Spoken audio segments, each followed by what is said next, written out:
Hey guys, welcome to PCA Distance Learning.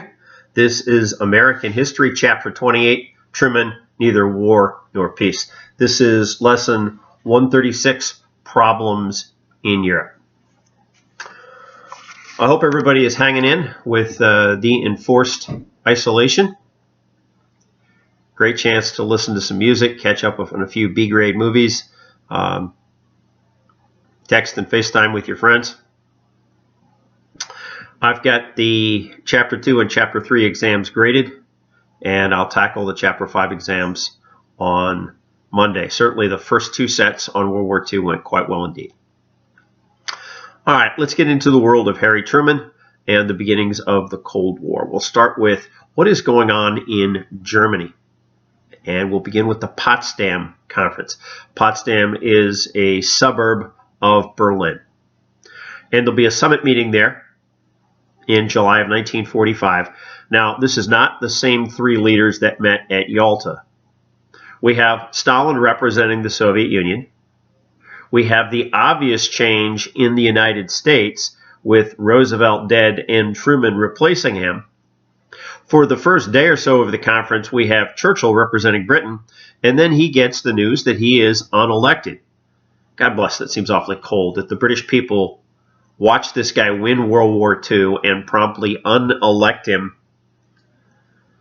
for the post-war world. Certainly, Attlee's wartime focus was much more the post-war world, and that made him more attractive for Britain, who wanted to talk about better education and better medical care and less about the battlefields. All right, one of the things that will happen at the Potsdam Conference is a confirmation of the initial plan at Yalta to divide Germany into zones of occupation, an American zone, a Russian zone, and a British zone. And also at Yalta, the idea had been floated that France would get a zone, and Stalin had come back with, well, I don't really care, but it comes out of your territory. And what happens is we're going to slice off a chunk of the back of the American zone and create a French zone. If you look at the map on page 716 in your books, you'll see that the British zone there is in red, the American zone is in brown, the French zone is in green, and the Soviet zone is in dark purple. Now, Berlin is located entirely inside the Soviet zone. Berlin is similarly divided into four parts. So you're going to have an American element of Berlin, a British element of Berlin, a French element of Berlin, surrounded in a sea of Soviet control. Now, at least initially, the four military powers are working jointly to govern Germany. They commonly agreed to the restoration of German political life on a democratic basis. The problem was they had such a different meaning of democratic basis, and this parallels very much the different meaning of democratic elections in Eastern Europe. As far as Stalin was concerned, democratic meant any German communist he approved of. That wasn't exactly what the West thought. All right, something that will be relatively easy for the Allies to do is hold a series of trials for the wartime German leaders. And the initial indictments will take place in Berlin, but the trials themselves will take place in the city of Nuremberg, down in the American sector. And this was selected in part because Nuremberg was sort of seen as Nazi central. And this was a very much in your face to the supporters of National Socialism that the trials would be held in their heartland with the conquering powers surrounded by echelons of military police putting the leading Nazis on trial. Now, there were a few names missing. Hitler, of course, was dead. Himmler was dead. Joseph Goebbels was dead. So this is like, number 5 to number 25 on your list of top Nazis. Ultimately, there'll be 23 charged with crimes against peace. violations of the Kellogg-Briand Pact, war crimes, and a new category of charge that had not been seen before, crimes against humanity. 19 of the Nazis will be guilty. 10 of those will be executed. And in addition, Hermann Göring will have smuggled some poison pills from his luggage into his cell and take them on the night that he was scheduled to be hanged. Martin Bormann was indicted and tried in absentia. He would be convicted and sentenced to death. They're going to find his body decades later. He had in fact been killed in the fighting in the last days around Berlin, but that was not known at the time. 7 of the defendants were sentenced to jail. This would be the Spandau military prison would be cleaned out of everyone not involved in the Nuremberg tribunals. 3 of the defendants were acquitted of the charges against them. And I think this was a real indicator of the relative fairness of the Allied trials, that Germans who could argue, I was forced into this by the government, or let's take a look at what happened, you're attributing to me decisions that were made, in fact, by others, were able to make that case stick in court. And then finally, Dr. Robert Ley committed suicide immediately after the indictment, so he wasn't there to face the charges. Now, we can, if you will, call these the big fish trials, and there'll be a parallel set of what we might call little fish trials, as military courts try primarily soldiers and the occasional civilian for war crimes for their particular behavior as camp guards, etc. And one of the things we get out of the Nuremberg trials is a precedent for future trials in places like Bosnia. Now, there'll be a parallel set of little fish trials in civilian courts, denazification trials, and those who were convicted in those trials would be banned from government office and in some cases imprisoned.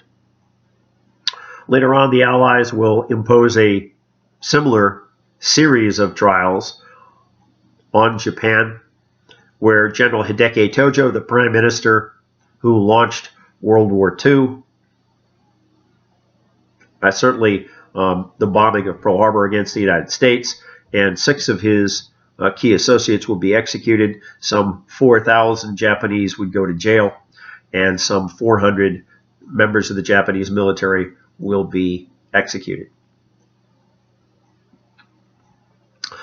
All right, those 2 actions were relatively easy for the Allies to agree to.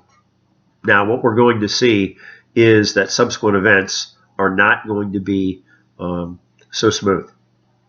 It starts with the division of Germany into zones. And eventually what's going to happen here is that the American and British zones will merge. Later, the French will join, and that will become West Germany, as the Soviet zone will become East Germany. And the process occurs as relations are declining, in part over the issue of reparations. Stalin wants 10 billion out of 20 billion, and he doesn't really care much what happens to the rest.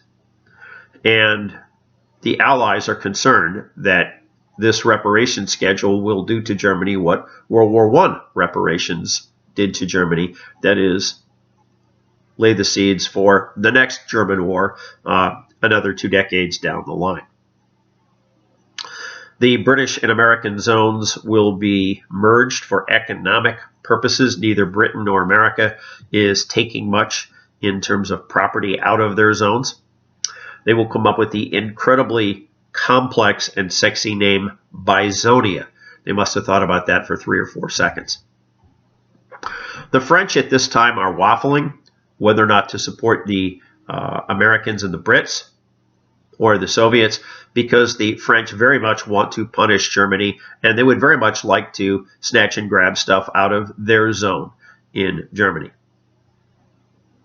The four-power London Conference of Foreign Ministers breaks down in 1947. They leave without any sort of agreement, and you can sense that by 47 the Cold War is in fact starting. The Allies propose a reform in German currency. They would like to redesign the Deutschmark, and the Soviets refused to cooperate in that process.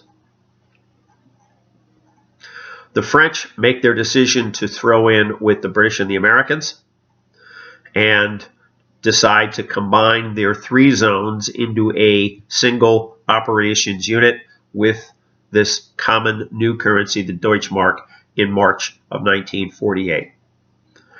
And Stalin is very unhappy with this notion of the various Allied portions of Germany, and especially Berlin, being connected. And he decides to pressure the West through Berlin because it's over 100 miles behind the Soviet zone. And this will be a pattern that will be repeated. So on the 24th of June, 1948, the Soviets will cut off all access, road, rail, and canal access from West Germany to West Berlin. And we'll see the term Cold War initially applied in 1947 by financier Bernard Baruch, but applied frequently in discussion to this challenge that will be known as the Berlin Blockade. We are at a conflict short of open warfare.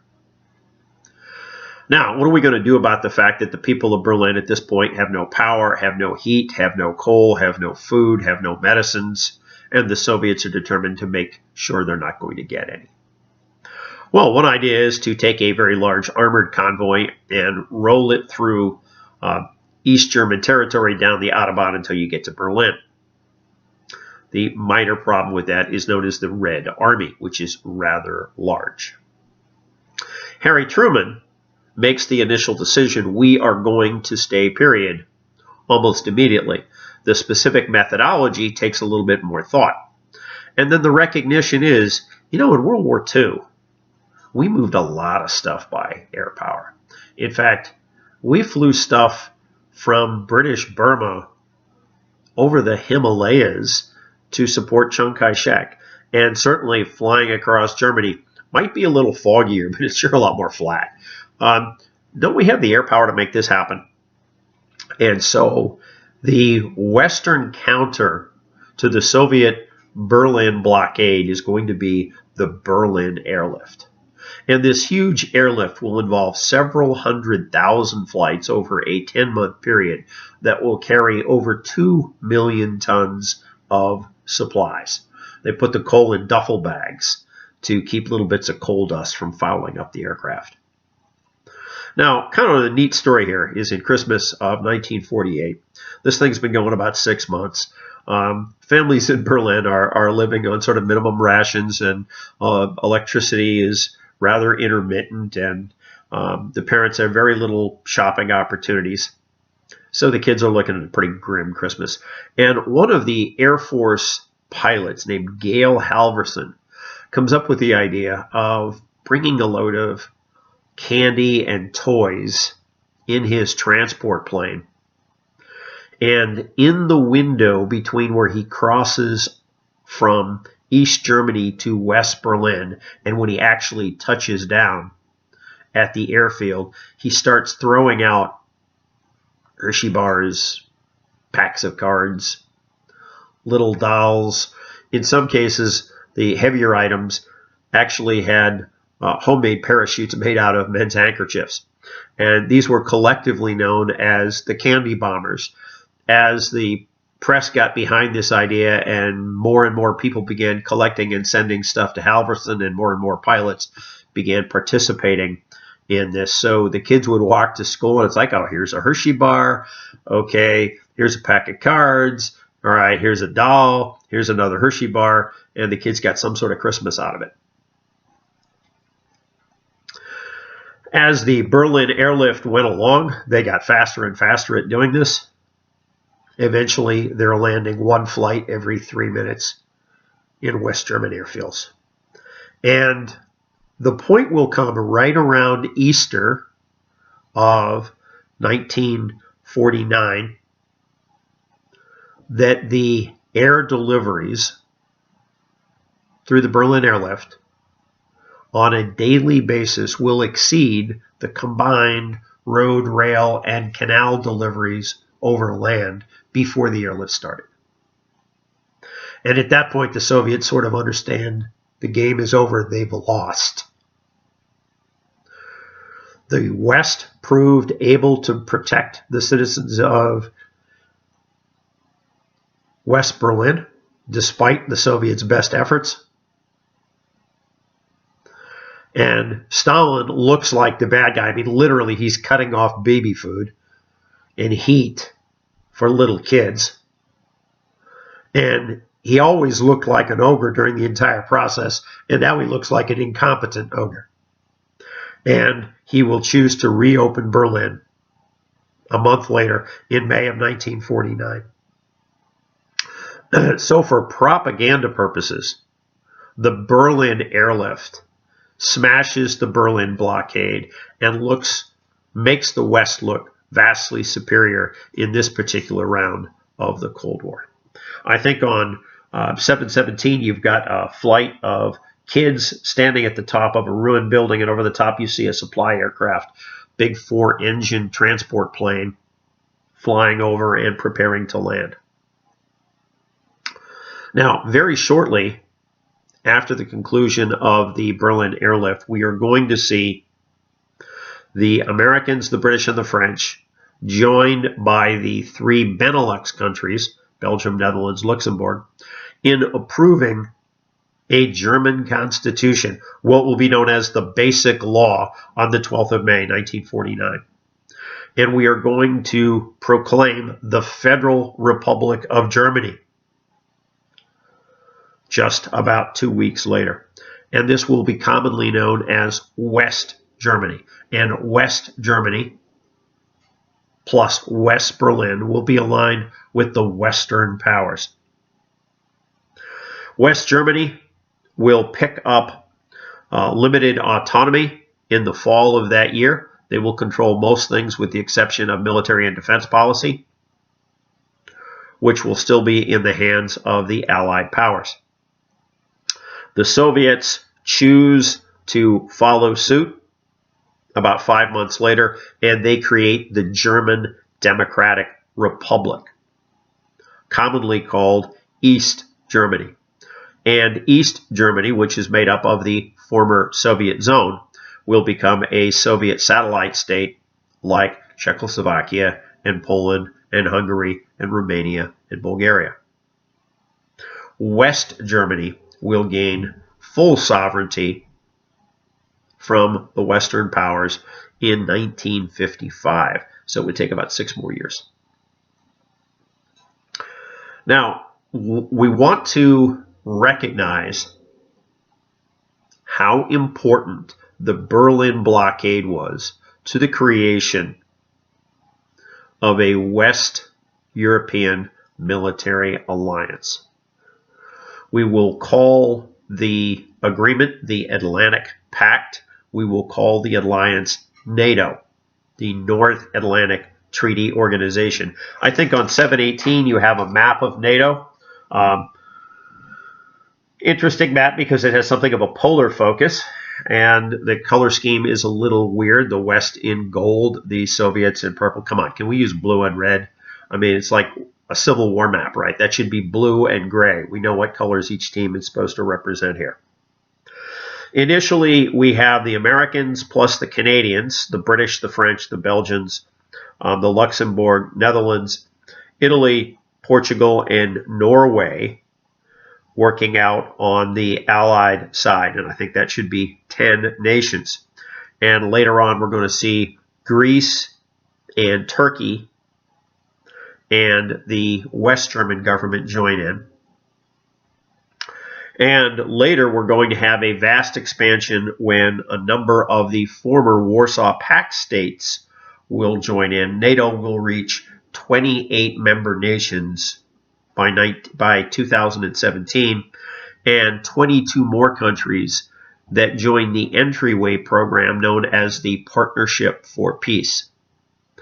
And the PFP program starts out by bringing nations to connect with NATO militarily. Here are NATO standard agreements. Here are the types of weapons and operations that NATO is going to conduct.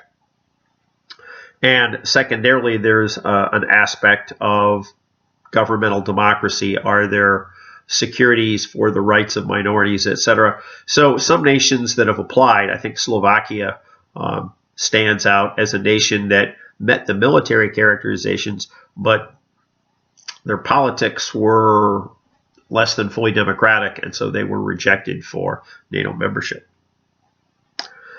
Now, one of the things that's going to really separate NATO from the League of Nations is Article 5 of the NATO Constitution. And it says that an attack on any member state would be considered an attack on all. And NATO is clearly designed as an anti-Soviet collective defense effort. Now, this automatic connection through Article 5 was a two-edged sword for the United States. On the one hand, it very much risked drawing the U.S. into a conflict. And quite frankly, Congress wasn't going to have a whole lot to say if the Soviets invaded France. We had given a commitment through NATO that we would be part of the defense effort.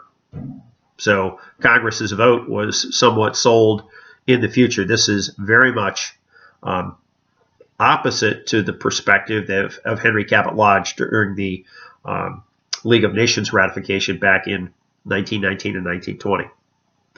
On the other hand, if we didn't make our commitment clear, both to the other NATO member nations and to the Soviet Union, what we risked is the Soviets pressuring one nation at a time. Oops, here goes Norway.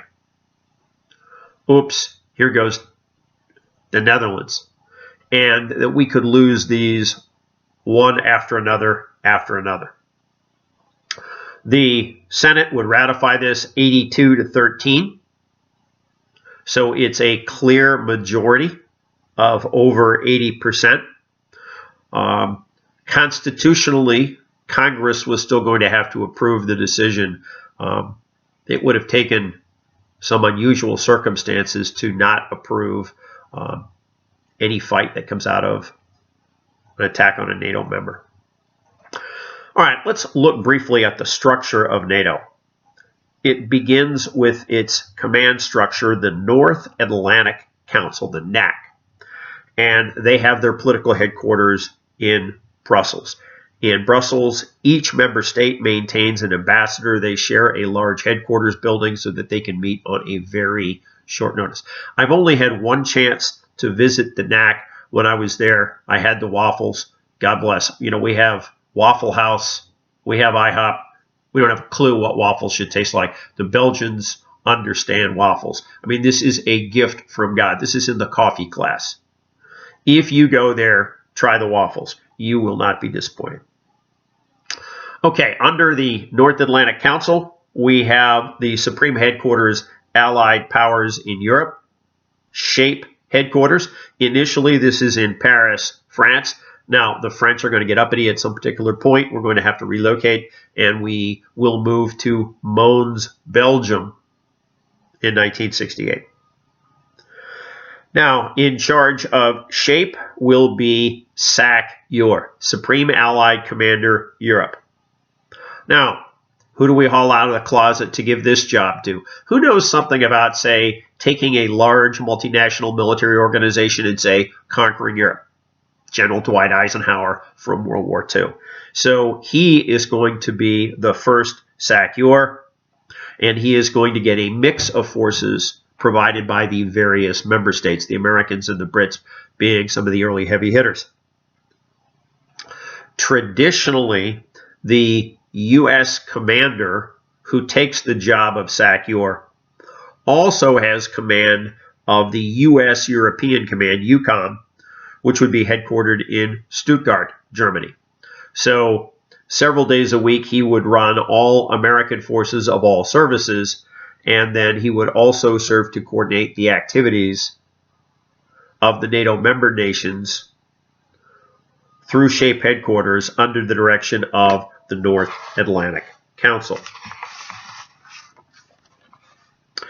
One of the challenges of NATO is bringing in reinforcements across the Atlantic, Canadian and primarily American forces. So the NATO forces would, on an annual basis, hold reforger exercises, the reinforcement of Germany, moving military forces across the Atlantic, flying in the personnel, shipping the supplies and heavy vehicles, mating them up in the port cities of Europe, getting them out to the potential front lines.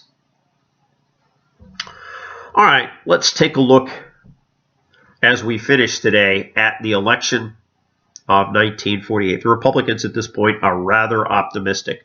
The Berlin blockade provided a rather ominous background to the presidential elections. Truman seemed vulnerable. Relations with the Soviets were obviously dropping like a stone, and we had those domestic labor problems, various unions going out on strike. There is a move made to draft Dwight Eisenhower, who will refuse. He feels his job as SACEUR is too important. He needs to get that started. Now, interest will come back to him, and he will, in fact, take the nomination in 52 and 56. So we'll see competition among a number of Republican leaders, Senator Robert Taft from Ohio, and Governors Harold Stassen from Minnesota, Earl Warren from California, and Tom Dewey from New York. The Republican convention will meet in Philadelphia, and the decision is going to be to rerun the same team that challenged Roosevelt in 44. Dewey, Governor of New York, as president, Warren, Governor of California, as VP. Now, there was a significance to this decision. If they had gone with Taft, Taft was not prepared to accept the New Deal. He was going to try to literally roll it up. And Dewey and Warren accepted that things like Social Security and the FDIC would be retained. Certainly the Republicans are not going to challenge the heart of Democratic foreign policy. This idea of opposition to the Soviet Union, and especially the doctrine of containment developed by George Kennan. And so there aren't really too many big issues on the table. The question is which party can better execute the policies that are needed. The Republican slogan, "It's time for a change." The Democrats will hold their convention also in Philadelphia. A number of leaders wanted to dump Truman because they didn't think he could win the election. And he will fight for the nomination, win on the first round, and pair with Senator Alben Barkley for his vice president. The repeal of the Truman ticket will be the repeal of the Taft-Hartley Act, the recognition of Israel, together with tremendous support for civil rights. Truman wants to abolish poll taxes. He wants a federal anti-lynching bill. He wants actions taken to help with black employment. And these actions are certainly going to win the Democrats a larger share of the black vote. And that's a pattern that will be repeated in 48 and subsequent presidential elections. Now, this strong emphasis on civil rights is going to split the party. 35 delegates from sort of the heartland of the former Confederacy Mississippi and Bama-Lama are going to walk out and run their own convention down in Birmingham, which is going to be a center of resistance to civil rights, as we'll see later. And representatives from 13 southern states will eventually unite behind the States' Rights Democratic Party under Strom Thurmond. Now, while the conservative wing of the Democrats are bolting, the left wing of the Democrats, led by Henry Wallace, will form the Progressive Party, who will attract liberals and socialists and communists. And so as we get to the election result, all the conditions seem to be in favor of Dewey. The 46 elections, the Democratic split, various poll results. Truman is going to go down swinging here. He is going to take aggressive action. He calls the Congress into a special session and challenges them to enact powerful measures. He labels the Congress as do nothing, and he runs much more against Congress than he did against Dewey. He is going to speak particularly to urban workers, to blacks, to immigrants. He runs in some ways a 19th century whistle-stop campaign, 30,000 miles, 356 speeches, 12 million people in personal audience. And the Republicans make a series of small but mounting errors. At one point, as Tom Dewey is getting off a train, the train lurches forward and Dewey is thrown to the ground. And he said, in Russia, they shoot idiots like that, and we'll let him off with a warning. Well, the train workers union didn't particularly appreciate that comment, and more union votes will be swung over to Truman. Now, this will end up being a close election. Dewey was a little more cautious. That probably was a mistake. The incumbent has the advantage of name recognition. More Americans knew Truman than Dewey. TV played a role for the first time, and Truman was a little bit more relaxed, a little bit more vivacious in front of the American people than Dewey was. The initial returns favored Dewey, and the newspaper headlines declared him the winner. We have one of the more famous pictures in American history on page 720, where Harry Truman, with a big grin, holds up a newspaper with the headline, "Dewey defeats Truman." Now, why is he grinning, holding up a newspaper that says he's lost? And the answer is the paper's wrong. They had to publish by the early morning hours to get the paper out at 6 in the morning. They didn't yet have the final returns from the West Coast, and that's sometimes called the left coast. And certainly we're going to see a sweep for Truman in those western states. So the final result, Harry Truman, 22 million popular votes. Tom Dewey, 22 million votes. So a 2 million margin. Strom Thurmond gets about 1 million. And Henry Wallace gets about 1 million. In the Electoral College, 303 for Truman, 189 for Dewey, 39 for Thurmond, who of course takes a series of votes, including Mississippi and Alabama. And no states voted for Wallace and the left wing of the Democratic Party. Now, it was fairly close in that less than 30,000 votes would have put Illinois and Ohio back into the Republican camp, with 53 Electoral College votes. And that would have swung 106 votes off of the Democrats onto the Republicans, and I believe that would have thrown the election into the House of Representatives. Truman would not have had a majority in the Electoral College with a mere 30,000 popular vote swing. So Harry Truman is reelected. He will be president in his own right. He is going to have control of Congress. even if some of the members of Congress are going to be not particularly aligned with his more centrist perspective. All right, that does it for problems in Europe. Hey guys, go forth, do great and wonderful things. God bless.